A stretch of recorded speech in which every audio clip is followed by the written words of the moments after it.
Okay, today I want to talk about doing the bail arm on a Mitchell match. I've previously done a general maintenance video on Mitchell matches and I purposely left the bail arm all alone. I did search around on YouTube and there is a complete video by an American on the Mitchell match, and he does the bail arm on there. And amongst the comments, which I will reiterate, are the numerous people saying, whatever you do, don't take the bail arm apart, but sometimes you have to. It's a tricky job to do. It's not easy. There are a few little tricks on it. The bail arm is quite simple. There aren't that many components. There's 3 screws there, 2 on the side there, and 1 on the little lever underneath. There's the baffle plate, which has got a cam on it. The bail arm itself, and a spring, which we can see there. It's quite rare for the spring to break. I've only ever had to replace 1 spring. The bail arm is vulnerable to damage, and what happens is, instead of gently pushing it, see, that's beautiful. This is Frank Barlow's old reel. It's pretty battered, but it's been fettled. It works quite nice, but a bit noisy. That's the gears, nothing else. So you need to do that. But if you try and pull it out, 2 things can happen. One is that the bail arm itself will get bent there, and you can see this one is nice. It's nice and level there, and this ends up pointing upwards. Or there are some teeth on the other end of the bail arm there, and they can get stripped. And it's the engagement of those teeth with the little lever inside that makes all the difference. Now, to get to the bail arm, while you can undo these screws here and undo the nut on the other end there, and the bail arm will come off. In that case, it just comes off anyway. To get to that lever, you've got to basically take the reel apart. And to do that, we want a small screwdriver to start with. So we very quickly take these screws out. It's important to have the right size screwdriver. You want a good fit. You don't want to be chewing up the screws. And then there's the gearbox coming off there. That's the gearbox off. The handle. Now inside there, you've got the little cog that engages with the plate, so that needs to come off. Put that onto that bit to shoot. And now you've got this little plate there with that one goes into. Lift that off. At this point, now the central shaft will come out. So that's out there.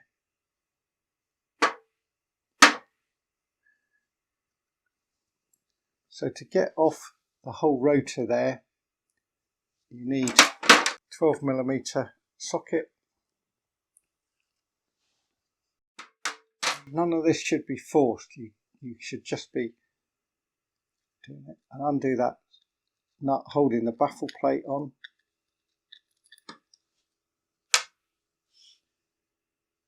And now you can see there, the baffle plate has come off. This baffle plate here, there's a plastic cam there, and that does wear. When these were first made, the idea was you got them serviced every year or 2, and they would just replace this baffle plate. You can't buy new ones of these. There is a company that you send an old one that's worn out and they'll replace the plastic cam on it. the way to prevent wear is to grease it and the little lever that goes on it, and that's about the best we can do unless you want to get your baffle plates refurbished.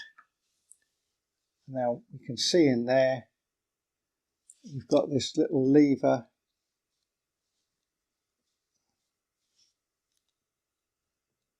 and as we move the bail arm, that lever's going in and out.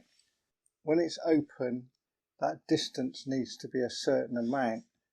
This is a bit of 2mm cane, and with it open, that just about passes through. If it's further in, it means it's on the wrong tooth when you engage these teeth. If it's further out,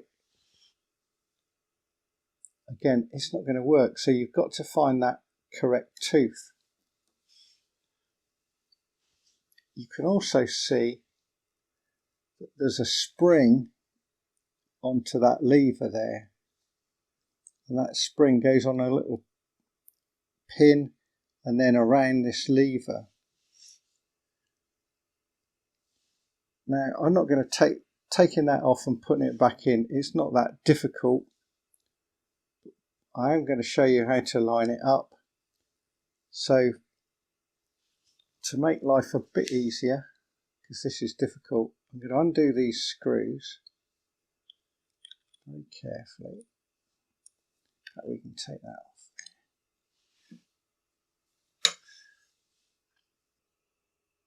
To loosen these two screws, first of all we undo the cross-headed one, which is that one, and then the other one, and we just need to undo them enough to get this loose so that the lever that's inside there is free of the teeth disengage on the two between the bail arm and this lever.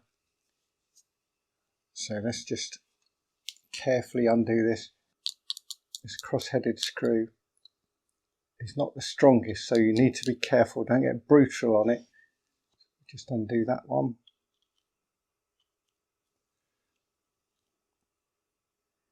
I suspect the real engineers used to use a special screwdriver. It's certainly not a standard one, but this fairly small 3mm screwdriver will do the job. So I've undone the cross-headed one, now do the other one. That's loose as well. Just gonna let that loose now. The lever inside there has disengaged. It's no longer does anything. It's not engaged on that tooth.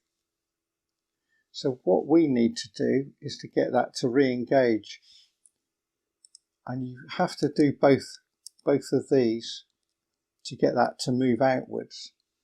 So what we've got to do is to try and get that lever in that couple of millimeters,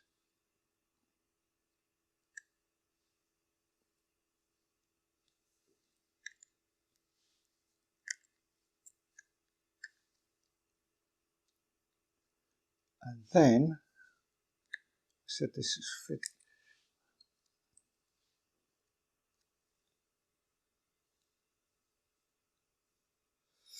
Now that looks promising.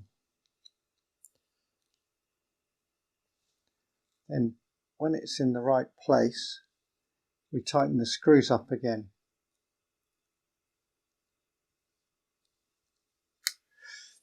When you tighten up this screw here, this big one, not the cross one with the cross bit on it, the other one, the spring there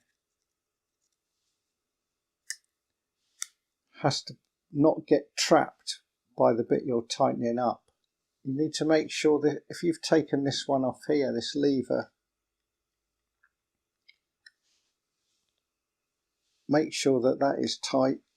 Grease the end of the trip lever.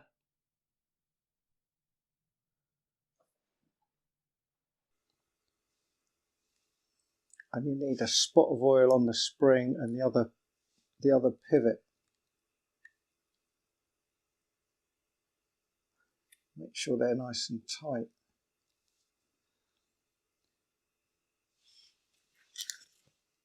I'm trying to keep this video fairly short. I could take all of this bail off, and you will find that where this cantilever's here, it gets quite tricky because you're fiddling around with a spring. I can teach you new swear words when if we take that off. Should we be brave? Should we take it right off?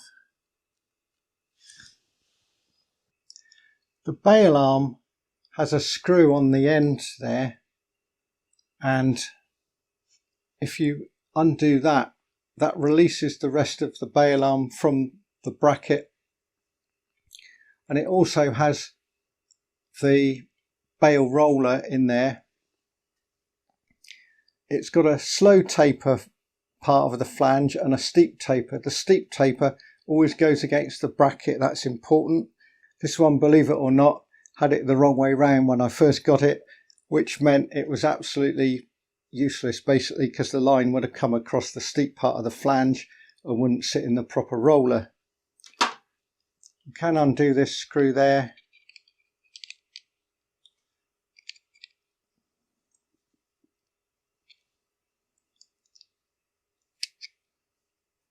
And by doing that, you can take the roller out, replace the roller. You can also turn the roller around a little bit, and if there's a groove forming, you can stop it, or you can just let it turn around every so often. I'm just going to tighten this up again.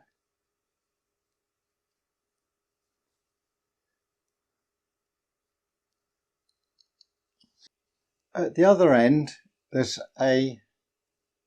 the other end of the bail arm goes into a hole where there's a nut and a counterweight there.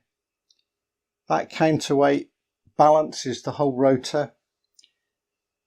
To remove it, you need to undo that nut there,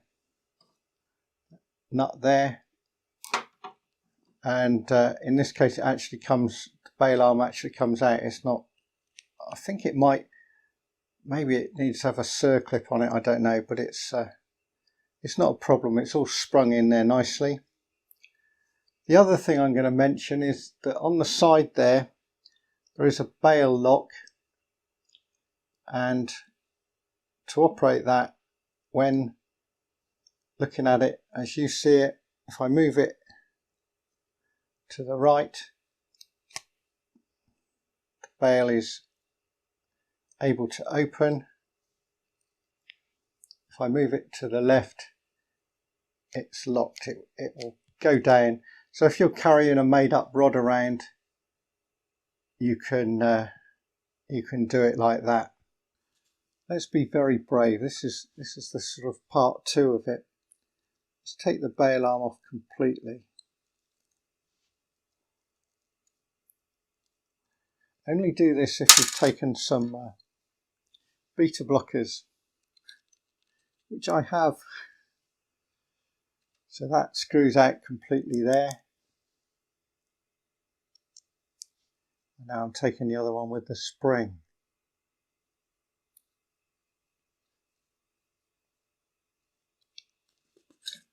It's all a bit oily and greasy here.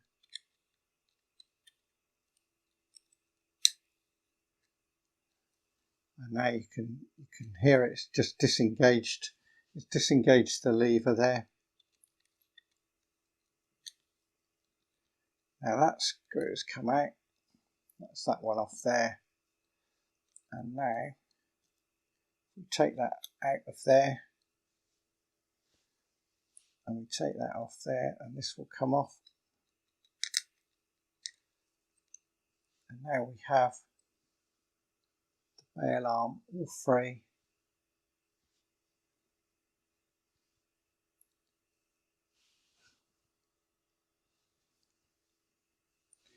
And you can see the spring on the ends there. And that spring has got a loop at one end. That's the main bail arm spring, and at the other end it's got, right there, it's got a little T end, and that goes into a little hole. This one seems to be stuck, so we're going to leave that there. And now you can see the lever there. If I undo that there, this spring will come off.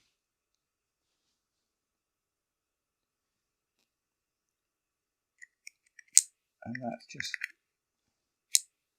spring loaded there. So now this is the fun part. Can we put this back together? This is where the fun really starts. Because on the bail, on the back of this bit there, there's a little post. It's a little post there. And that hoop in the spring has got to get onto that post. This can provide hours of entertainment. So we've got to hook that on there. We've now hooked that onto the spring. Put the bail arm back that end.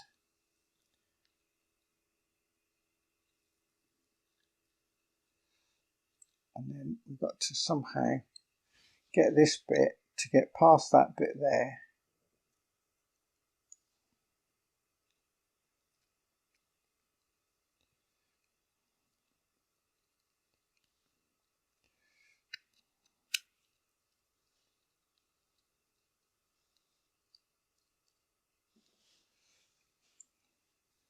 This is, like I say, the fun bit, because that's just, that will work, yeah, that will work. So we need to start putting in that screw there. Just putting in that. This is the crosshead screw.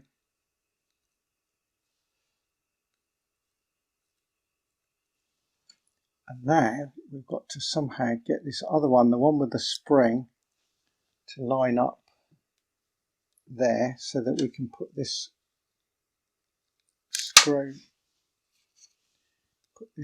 in, and that's got the spring going around it all.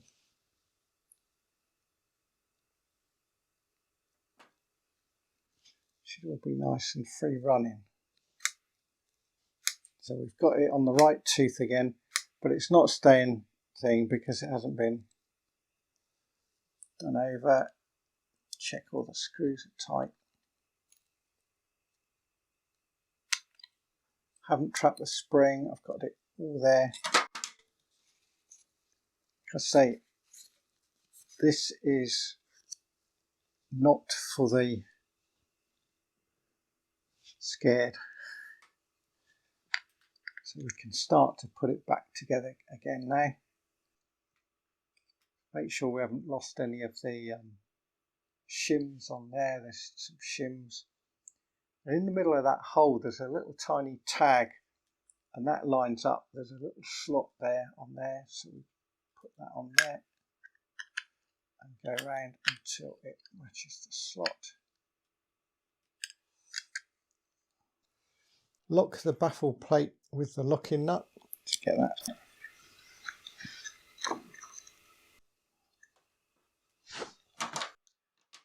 Just set this the other way.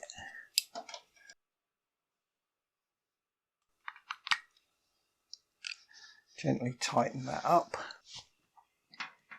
Now we put in the shaft again. Make sure the hole there's a hole in the end of the shaft, so that's facing upwards. And now got this little bit there with the thing, and we need to get that pin in the hole. And push that up into the middle there. And then we want this cog with the three teeth downwards, sitting on the pinion, and then when it's on the right teeth you can turn it and it goes round and round and round. If it turns a little bit and then stops, you've got it on the wrong tooth. Getting covered in grease here, it's not a very nice job. And then finally we're going to put the gearbox back on, making it look very easy.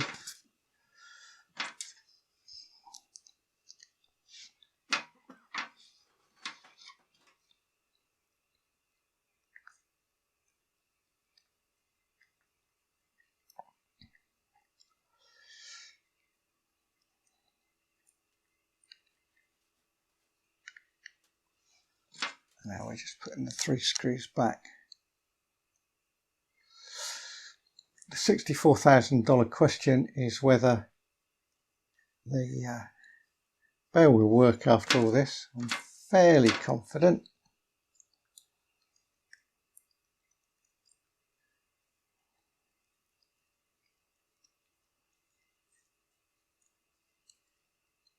Make sure they're tight. Make sure that's so the reel now works all right. Clicks open, closes, clicks open. Beautiful. Look at that. Bit noisy. Probably do with new gears and bearings and God knows what. But Frank would be proud of us. I hope you've enjoyed this video. For those that do love Mitchell matches, if you don't love them, you probably hate them. Marmite reels. Take your time if you do have to take off the bail arm.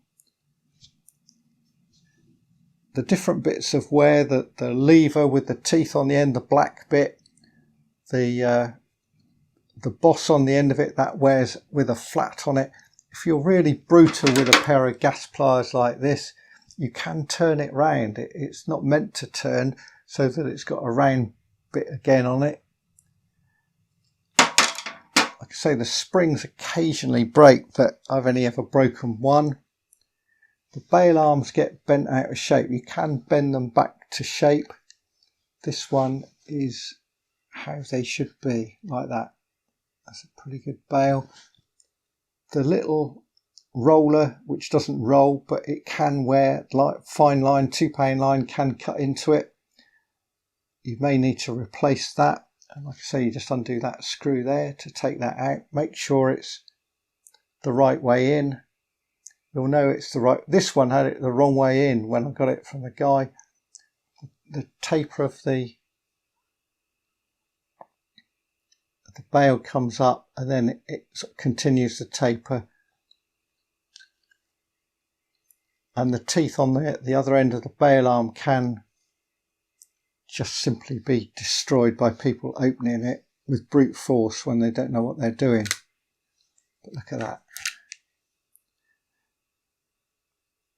I hope those that are interested have enjoyed this. Until next time, it's goodbye for now.